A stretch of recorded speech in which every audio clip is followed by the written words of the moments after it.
আচ্ছা ঠিক আছে, আসো, চলো আমার সাথে আসো। আচ্ছা, অনেক দূর তো চলে আসলাম গ্রামের ভিতরে। তা তোমাদের বাসা কোন স্যার সাইডে? আমার তো সামনে চাচা চাচা এই যে ডান সাইড দাঁড়ান স্যার, এই ডান সাইড দাঁড়ান চাচা স্যার, সামনে একটু বাসতলায় সাইড করে দাঁড়ান। আচ্ছা ঠিক চাচা আছে। এই বাসতলায় একটু দাঁড়ান। এই দাঁড়াও দাঁড়াও, যেও না, আমার একটু কথা শুনে যাও।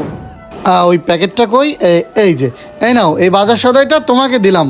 আর হচ্ছে এই যে তোমাকে আমি 1000 টাকা দিলাম। ভাই আপনার মন মানসিকতা অনেক ভালো ভাই, তাহলে থাকেন আসি। হ্যাঁ এ চাপাবাজি করতেছিস না আমার সাথে? হ্যাঁ কাজ নিকো সামাবাজি করে। কালকে যেভাবে হোক স্যারের কাছে আমার কাজের কথা করতে হবে। স্যারের মন মানসিকতা অনেক ভালো, টাকা পয়সাও দেয় বেশি। ও ভাই তা আজকে লুডো খেলবা না? ওরে না, লুডো খেলা দেখতেছে, আজকে আমার কিস্তির জ্বালা রয়েছে। স্যার স্যার স্যার দাঁড়ান স্যার। স্যার আসসালামু আলাইকুম, কেমন আছেন স্যার? ওয়ালাইকুম আসসালাম, ভালো আছি। স্যার আজকে আমি যাব। না স্যার আজকে আমি যাবো।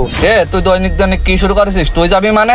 আগের দিন তো আমি গেলাম, আজকেও আমি যাবো। এইটা বলে কোনো নিয়ম না স্যার, আজকে আমি যাব, আমারে নিয়ে চলে। তুমি কি যাও? আমি তুই যাবো, যাবি তুমি মানে? যাবা। ঠিক আছে, কালকে তুমি গেছিলে, আজকে তুমি যাবো। আমি কিন্তু 300 উপর দেবো না। স্যার আপনি 200 টাকা দিলেও আমি যাব, আমারে নিয়ে চলেন।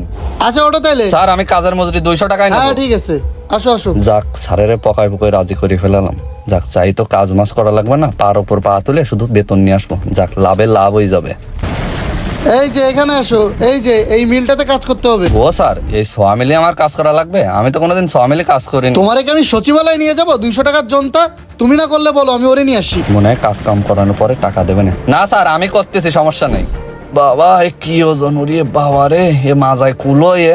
কি ব্যাপার, এইটুকু কাট নিয়ে তুমি হাঁপাই যাচ্ছ? আর মিলটা বন্ধ কেন এখনো? ও স্যার, আর পারতেছি না, মাজায় আর কুলোচ্ছে না, তাই আপনার হেডমিস্ত্রি কয়েছে মিলটা অফ করে রাখতে। এখন বাজে 12:30, এখন মিল বন্ধ করলে হবে? যাও হেড মিস্ত্রিকে ডেকে নিয়ে আসো। তুমি বিকাল 5টা বন্ধ কাজ করবে, এটা কন্ট্যাক্ট না? ও স্যার যাচ্ছি, তা কিছু খাওয়ার ব্যবস্থা আছে কি? হ্যাঁ আছে তো, স্কুলের কল আর এই যে বড় পুকুর, যত ইচ্ছা পানি খাইতে পারবা। থাক স্যার, আর কিছু লাগবে না। ও মিস্ত্রি ভাই, এদিকে আসো, মিলটা আবার স্টার্ট দাও। ওই তো স্যার আইছে, স্যারের খবর টাকা কয়টা দিতি। ও স্যার, কাজ তো শেষ। স্যার আপনার কাজ মাস সব ঠিকঠাক মতন গুছাই দিছি। সমস্যা নেই, টাইম হয়ে গেছে। তুমি তাহলে তোমার টাকাটা নিয়ে যাও। ও এবার মনে হয় মেলা টাকা দেবে। ও দাঁড়াও দিচ্ছি। টাকা কই, টাকা কই? এই হচ্ছে 100 আর এই 100, এই যে 200 টাকা নাও। দেন স্যার। 1 2। ও স্যার 200 টাকা দিচ্ছেন কেন? তো তোমার সাথে কন্ট্যাক্ট 200 টাকা, তো তোমাকে কি 400 টাকা দেবো নাকি? ওইটাই রাখো, আর কালকে কাজে চলে এসো। আর জীবনে আসি এই কাজে? ভাই কথায় আছে, লোভে পাপ পাপে মৃত্যু। অন্যের গল্প শুনে বা অন্যের কথায় প্ররোচিত হয়ে কখনো লোভে পড়া যাবে না। একজনের সাথে ভালো কিছু ঘটেছে, সেই লোভে যদি আপনিও সেই জিনিসটা পেতে চান, তাহলে আপনার সাথে হয়তো এমনই হতে পারে।